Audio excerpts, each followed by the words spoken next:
cannot do this. You have to do this. So let's go to do the first thing right away. Come on. 코로나로 3여 년간 막혀있던 하늘길이 열렸습니다. 이때다 싶었는지 외국인들도 한국에 몰려들고 있는데요. 실제로 인천공항을 통해 입국하는 외국인들이 엄청나게 늘었고 대면 수업을 시작한 대학에도 유학생이 몰려들어 외국인 기숙사는 이미 포화 상태일 정도라고 합니다.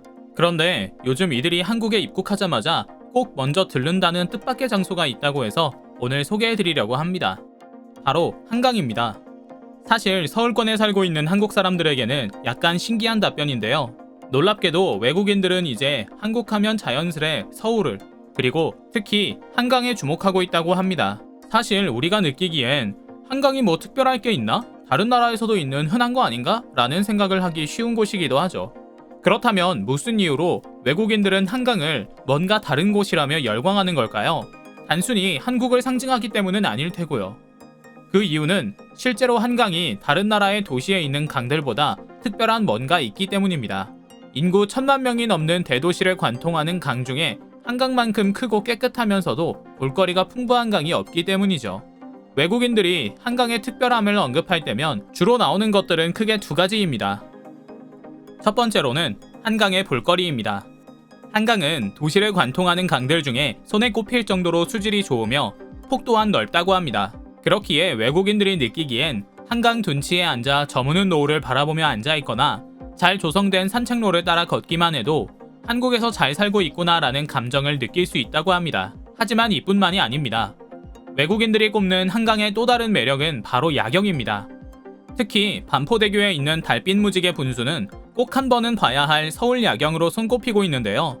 해질녘부터 밤까지 형형색색 빛나며 춤추듯 출렁이는 무지개 분수는 한번 보고 나면 그 광경을 잊기 어려울 정도로 아름답습니다.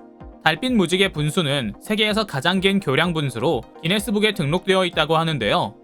반포대교 근처를 지나갈 때마다 오늘은 어떤 색으로 반짝일까 궁금하게 만드는 곳이죠.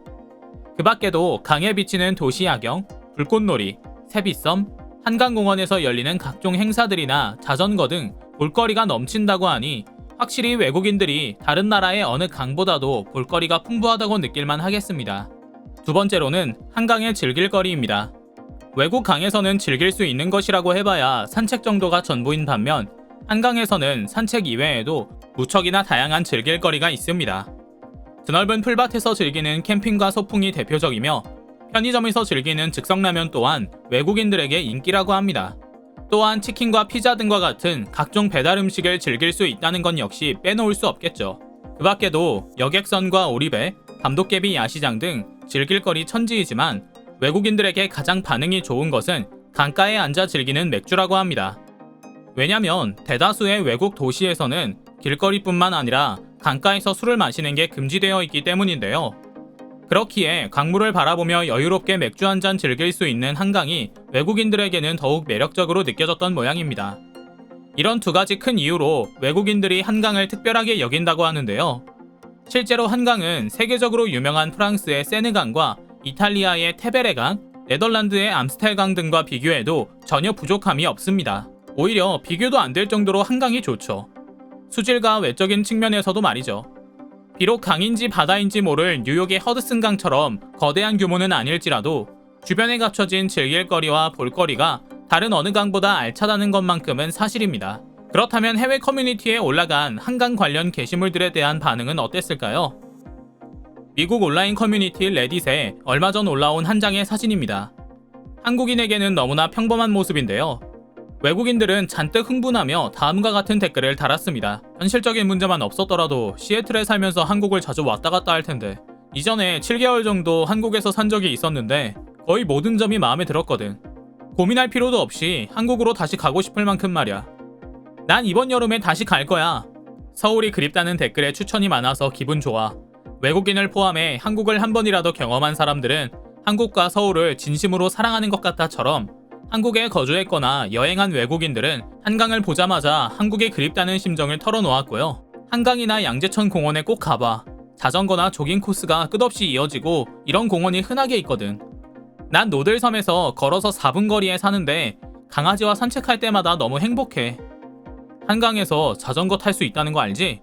대여소도 많으니까 꼭 이용해봐처럼 한강과 관련된 경험과 깨알 지식을 전파하는 외국인도 있었습니다. 이처럼 한국인이 아닌데도 한강에 각별한 애정을 표현하는 외국인들을 보니 신기하다는 생각이 듭니다. 도대체 한강의 어떤 매력이 이들의 마음을 사로잡은 걸까요? 잠시 다른 나라의 강과 한강을 비교해 보겠습니다. 한강하면 뭐가 가장 먼저 떠오르시나요? 대부분의 한국인이 치맥이라고 대답할 것 같은데요. 차가운 콘크리트 바닥이 아닌 폭신폭신한 잔디밭에 앉아 치킨과 맥주를 곁들여 노을을 보는 것만큼 한강의 정취를 잘 표현하는 게 없죠. 돗자리나 텐트를 가져와서 캠핑을 온 것 같은 감성을 느낄 때도 있고요. 처음에는 한강에서 치킨을 시켜 먹는다는 개념을 낯설어하던 외국인들이 금세 적응해 탕수육과 짜장면까지 시켜 먹는 모습을 흔히 볼 수 있는데요. 한국인 다 됐다라는 말이 저절로 나옵니다. 그런데 한강에는 잘 정비된 공원은 물론이고 자전거를 탈 수 있는 자전거 도로가 곳곳에 마련되어 있습니다. 그 규모 또한 상당히 크고요. 흐르는 강물을 따라 한적하게 자전거를 탈 수 있는 강변 자전거 도로는 완벽에 가깝게 늘 관리되고 있습니다. 한강공원 전역에 자전거 대여소와 수리소가 있어 중간에 고장이 나더라도 편리하게 선볼 수 있다고도 하고요. 반면 파리 도심 사이로 길게 흐르는 세느강은 뛰어난 정취를 자랑하지만 한강 같은 공원 시설은 없다시피 합니다. 조금 다른 이야기이지만 홍세화 씨의 나는 파리의 택시 운전사에서도 확인할 수 있는 것처럼 파리는 운전하기에 최악의 도시라고 불리는데요. 워낙 도로가 좁고 복잡한 데다 시도 때도 없이 튀어나오는 전기 스쿠터와 자전거가 가득하기 때문이죠. 바꿔 말하면 파리 도심에서는 자전거를 운동 삼아 탈 공간이 마땅히 없다는 소리가 됩니다. 또한 세느강에는 사람들이 걸어 다닐 수 있는 강변 산책로 또한 한강처럼 잘 꾸며져 있지 않은 것이 사실입니다. 대부분 회색 시멘트 길로 벤치도 거의 없다 보니 바닥에 앉아 맥주를 마시거나 샌드위치를 먹는 파리 시민을 목격할 수 있을 정도죠. 이런 모습을 낭만적이라고 알던 서양인들이 한강에 오면 그야말로 눈이 뒤집히는 건 당연하겠죠? 포차거리로 유명한 일본 후쿠오카의 나카스강 또한 사정은 마찬가지입니다. 이곳은 강변을 따라 음식점들이 즐비하게 늘어서 있는데요.